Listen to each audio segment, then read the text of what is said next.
This time on Shift Points, with only a month and a half or so left to power tour, we down the truck and put tubs in it.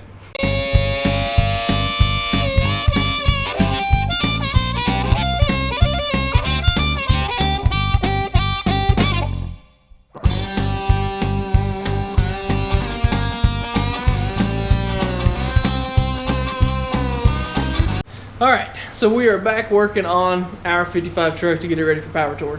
I was kind of looking at it, and we are 2 months for power tour, and I kind of didn't realize kind of how quickly that was sneaking up on us.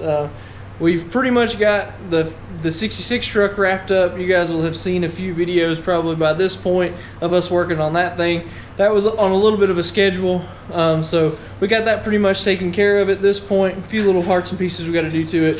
So until the parts come in for that, we're going to be working on this thing a little bit. Dad drove this up to Patton Avenue. You guys saw that video as well, and we got to looking at it and really wanted a bigger back tire on this truck. It kind of, I don't know, the tires that we had on them just weren't big enough. They weren't wide enough. They weren't tall enough. We didn't really get the rake that we wanted in the truck with the tires that were on it. We had it sitting how we want as far as the springs and everything, but it just needed to be a little bit higher with the tire. So the tires that were on it is this tire right here. And the tires that we would like to put on it is this tire right here. This is another one of them. So you can see the difference in height. Substantially taller, probably about 2 inches taller, and substantially wider. And so this is let me get this pulled up here. It's a 235 55 17, and the ones that we're looking to put on it are 265 60 17s. So we took these tires down to Eugene, Dad took the wheels off, took these tires down to Eugene, got him to take them off, and put these tires on it. So this is kind of the goal to put it in there. If you go in here and look at this, you can see that there's not a ton of room in here, and the tire gets, actually whenever you bolt it up with the lug nuts, it actually cinches it completely up against this inner fender here. So we talked about a couple different things. We talked about getting a little smaller tire. We talked about all this different stuff. The real thing, the best way to handle it, even if we got a smaller tire, a little smaller tire, we really just need to tub it. So we actually had a set of small tubs that were already here from a different project at one point and didn't end up getting used. So you can see what these would look like on the inside of this. So now we've decided that this is probably the best course of action to get this tire on here. That's gonna give us the look we want. This will help give us the clearance we need. Probably give us a good 2 inches at least of clearance. If that's bolted, if that's laying right against the side or the bed here with the tire bolted up, then that's going to give us pretty much this entire width of this, which is 2.5, maybe 3 inches of distance here between here and there. So that's what we're going to do. Like I said, we're kind of running a little bit short on time, but we want to get these in. So what we'll end up having to do is cut that the bed board out of it. We'll take this first piece of wood out of both sides, get these strips out of here. That bolt there is actually the center of the wheel well. So with that bolt being there, if you go under here and look, there's actually a brace. If I can get my light to stay on long enough, there's this center brace here. There's the 2 rivets on this side, the brace that runs the distance of this, and then that brace, again, if I can get my light to stay on, is right there, which is actually the center of this wheel well, if you look at this right here. So that's good. We do have a little bit of a marker, a place to go off of. Let me show you the other wheel tub over here on the bench. So you can see it here. So it's 31 inches wide. That's actually got a tape measure. 31 inches wide, and then I'm going to pull this and look at it as well because I'm curious about that. So yeah, it's a little over 3 inches, maybe 3.25 inches of clearance that it's going to give us. So since we already had these, and I mean, they're just a good candidate. This is a really nice set of tubs. They're really well made. You can see kind of how nice they are, how they've been put together and everything. So those are going to turn out really good, I think. So that's our plan, is to get the bed sides cut, get all that stuff in place. That's going to be kind of the biggest job that we probably do in this video, and then get those bigger rear tires on this thing. So we're adding a little bit of work to ourselves, but I think it's going to drastically improve the look of this truck. Alright, so we wanted, before we started filming anything other than just the initial, what you've already seen, we want to get one side done, kind of figure out what we're doing, kind of figure out the best way to do it for this truck. So I'll show you the finished up on this on the driver's side. So we went ahead and got this ready to go. So this will get pushed back in place, and then this will get welded up. So we're going to weld these in. So that's all ready to go. So what we want to do now is, on that side, we're going to go ahead and start showing you kind of what Dad did to get this going. I'll walk around over here. We did go ahead and pull the other fender out, so that's good there. We used the holes, so we went ahead and drilled some holes up there, or in that flange that goes around it, and then drilled some holes on the other side of the flange on the other side. So once we did those, we used those to mark the tub that's going in this side. So that's where all those holes came from. Dad is going to take it, and he's got a little cardboard template that he's going to use to mark it, and then put that up here to make sure that we get this where it needs to be, get it positioned in the center of the wheel well like we said we were going to, and then we'll start showing you guys the cutting process and what all we did for that as well. So I'm going to take you in here and show you what he's doing.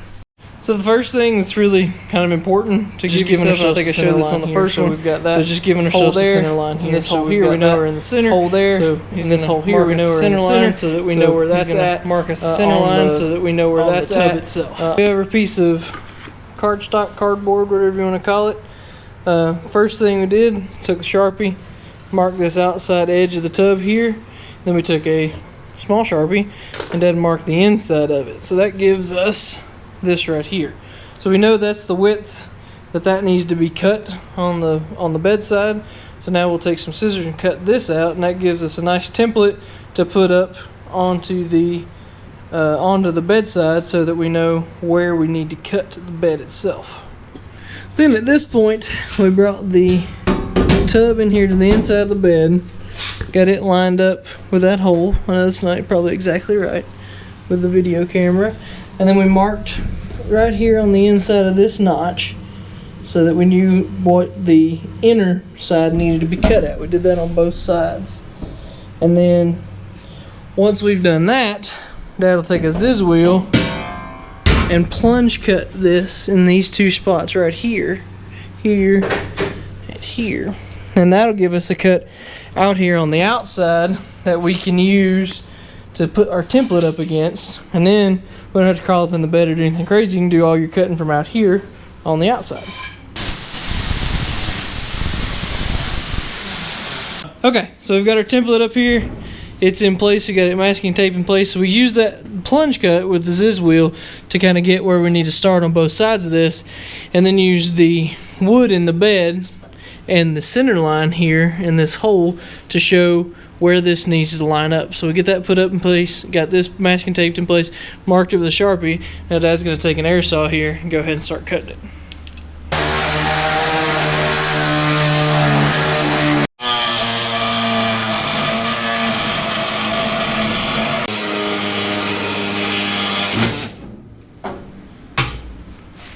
Removed. Haha.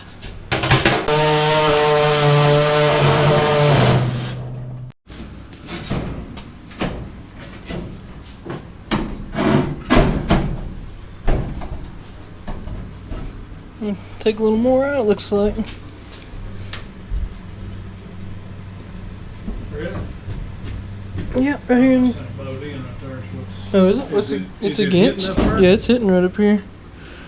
We have to clearance just a little more on this right up.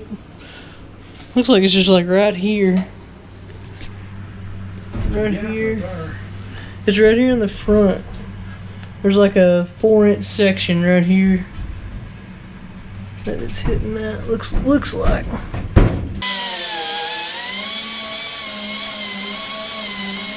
Alright, after just a little bit of fit and finish, this is sitting right in there like it's supposed to.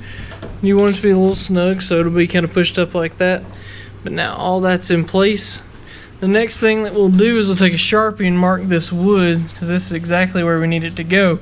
I'll save you the noise because I know we've had a lot of obnoxious sounds so far on this video. But like I said, we'll take a Sharpie and mark that. We've got a wood jigsaw that we're going to cut this out. Now the only thing I will say is that we'll have to take the corner off of this cross seal, and there's actually about a 3-inch chunk that has to come out of this cross seal. So we'll swap over, we'll cut this with that jigsaw, then we'll take the Sawzall, come through here and cut that out right there, get this clearance so that we've got all that out of the way, and then I'll show you guys the finished product whenever we get done with that. Alright, so like I said, I was going to spare you guys the sound and everything, so we went ahead and Dad got this cut out, got that, got the cross seal cut off there also, so you can see all that, and we went ahead and primed these and then painted them with a semi-close match. So those are pretty good. But so I mean, really, that's so now what we'll do at this point is with the holes that we drilled down here, we'll drill through the wood in the bed, and we're gonna bolt this. We got some button head bolts to put through this, and then once we get that bolted in, we've got the clamps holding this in place, and Dad's gonna just slowly start working his way around here. He's gonna weld this in around this radius here. So in general, that's it. So that'll be what we do next, is getting those holes drilled, get that bolted down, and then we'll work on welding this.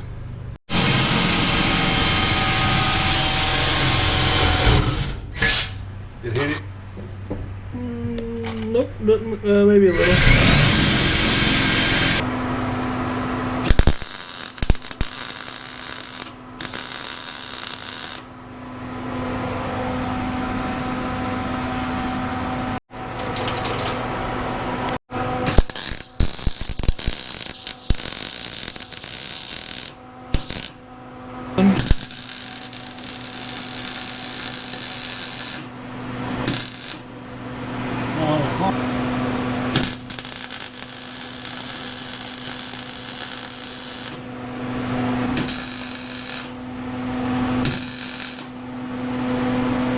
Alright, it's official. They're fully welded in and bolted in on the inside, both sides. So yeah, everything's good here. They look really good. I think the plan now is we'll probably just haze a little paint on this to make sure it don't try and rust, and then we'll get the fenders back on and try and go drive this thing today. Alright, we got the fenders put back on, got the wheels and tires put back on. I'm gonna get back here, show you what we've accomplished here. So you can see now that we have plenty of room between the bed and this tire. I think it's gonna be just great.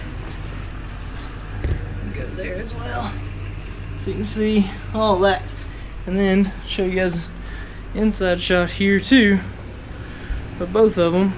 I think that's gonna be just perfect. So we're gonna get this thing dropped down and get it backed out, and we're going to drive to the Napa store as usual, and we actually need to get some parts for that thing.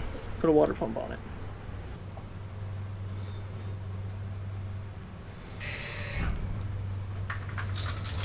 Oh yeah, that's perfect.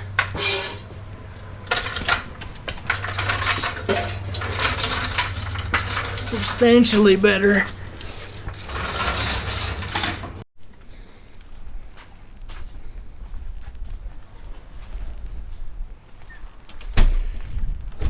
I think we all agree that it was worth the effort. It definitely helped the looks out here on the backside for sure. Okay, we're back working on this 55 Chevrolet truck. Jake's traveling for the next few days, and thought we'd do a little bit of something here to it. If you look at the back of this truck, it's kind of got a I guess I call it a bobtail look to it. It's a kind of a unfinished look, and I think that this is going to have a we're going to try to put the back bumper on this thing, and I believe you'll be it'll kind of surprise you how much different this bumper will make it look. So the bumper's been sitting in a shed, it's kind of got dirty, and we're going to clean it up. And I know this is very simple, basic stuff, but we're going to clean this bumper up. Hopefully the bumper brackets we got from Classic Industries will be okay, and we're going to try to put all that stuff on the back of it, kind of give you an idea of how much difference it's going to look. So we'll get on that. Okay, we're going to try to clean this bumper up a little bit. It's been sitting in the shed, but it's been kind of damp and sort of not very well maintained. So we've got some CRC, just cleaner, just basic cleaner. Take and wipe this thing off. When we get it hung on the truck, I think I'm going to maybe do a little bit more to it.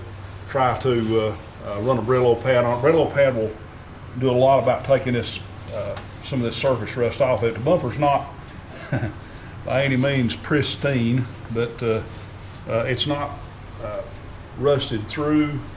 It's just kind of a little bit rough, but it sort of goes along with the rest of the truck. So we're going to try to just sort of get it halfway cleaned up, hang it on the back of the truck, and then when it's up a little bit more easy to work with, probably run a Brillo pad across it, and that'll make a pretty good bit of difference in the surface rust on the bumper. So we're going to get this cleaned up. I'm going to try to find some bolts for the bumper mounts, and we'll see if we can get this thing put on this truck this evening.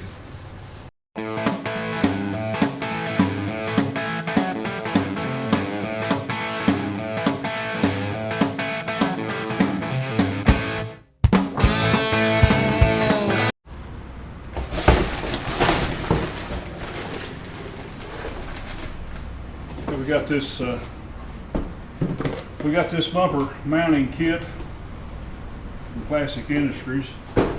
Just got out of the box, so check and make sure that it's going to fit okay. We'll have to gather up some. Looks like it's got mounting bolts for the frame. I don't see any that puts the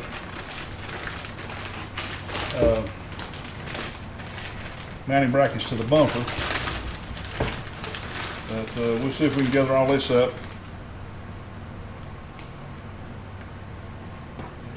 Actually looks like that might work. So we'll see if we can get some carriage bolts here to make this stuff work. It actually looks like pretty good quality stuff. This is the first time I saw it, but it don't look too bad. Don't look too bad. So we're going to gather up some bolts here, see if we can get this bumper semi-attached, and then we'll put it on the frame. It's no big deal. We'll see what we can get into here. Okay, it turns out I didn't have any carriage bolts, but just to get this thing hung and kind of fitted, I'm just going to use regular 1/2 inch bolts. Like I say, it takes 1/2 inch carriage bolts, and I'll do that when I get finished. I just kind of want to fit this thing up under the truck,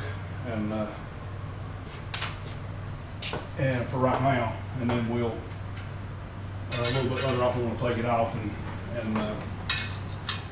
paint the back side of it, and clean up the front side.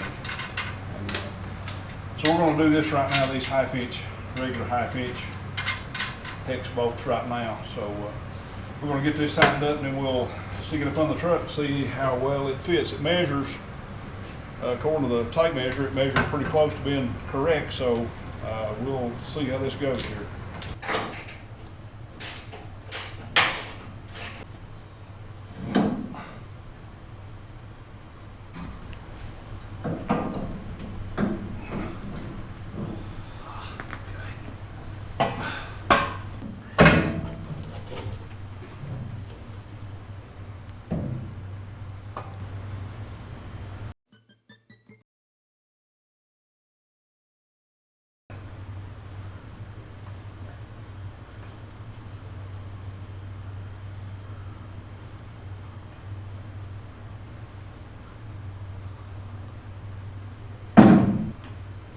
Upside down.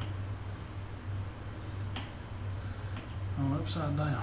these bumper mounts come out and go down instead of up.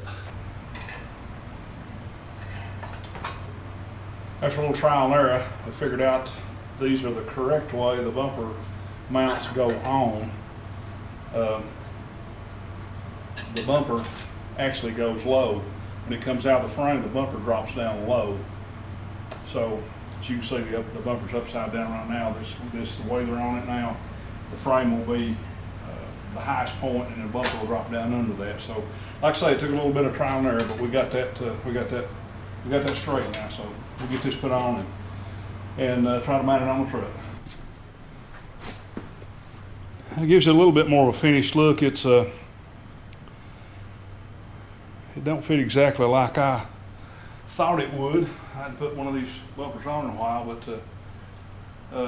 we may have to do a little bit to it. But it helped it some. It kind of closed the back of it up. It don't look hardly as bobtail now as it did before. So we may have to tweak a little bit. If we do, we'll do a little bit more, and we'll let you know what we get into.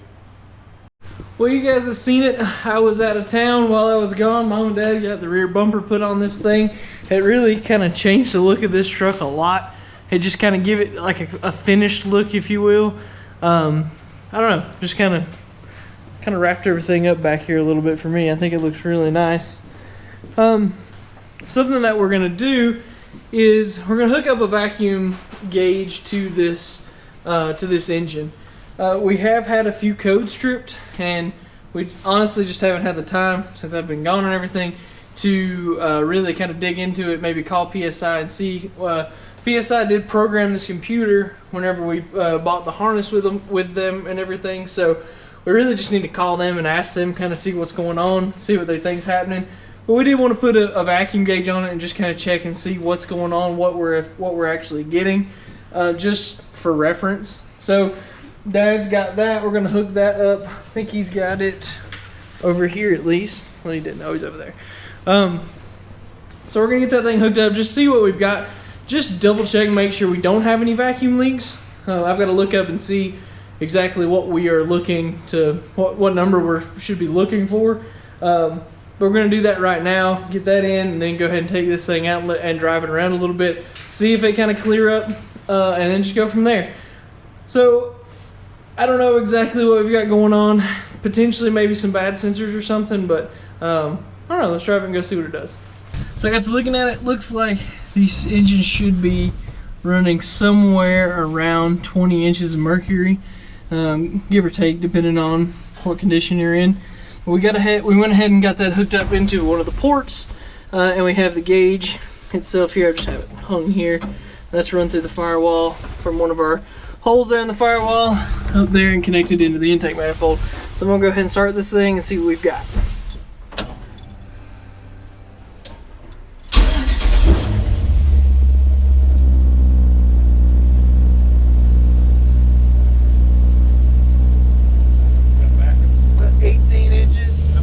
About 18 inches, and it seems like it's idling kind of odd right now. So yeah, we do have a check engine light, so we're going to go ahead and hook up our scan tool here and just see what we've got, and then go from there. The other thing we did figure out off camera was we got the tack fixed on the gauges. I reached out directly to Classic Instruments, and they had a tech guy. His name was Jake, easy to remember.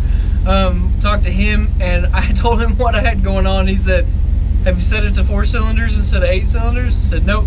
He said that sensor, the way that sensor's putting out, it puts out 2 signals, I guess, per revolution, which is more like a 4-cylinder than anything. So you have to set these gauges to the 4-cylinder configuration, and then we have got a very accurate gauge at this point, tack at this point. So if I go and kind of rev this, it follows directly right with it, no problem. So that is a very good thing. Well, we just got done taking this thing on a pretty good little drive around. It's again being a little stubborn. Every time that I'm with Dad and the way me and him drive it, never get any codes, I never really get anything. But then every time that him and Mom take it out and actually go and drive it and kind of cruise it or take it on patent or things like that, it kind of goes funky and sets codes and all that stuff. So that's a little weird.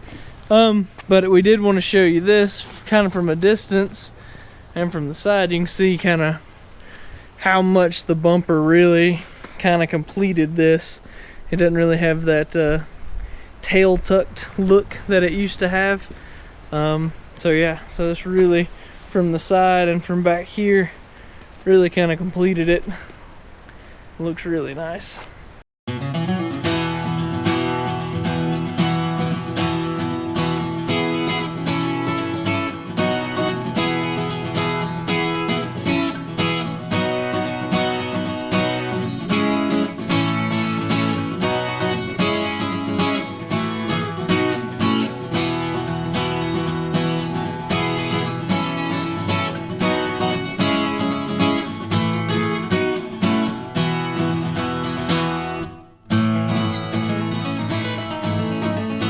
So we did go ahead and get this thing finished up. I think that's where we're going to call it for this week.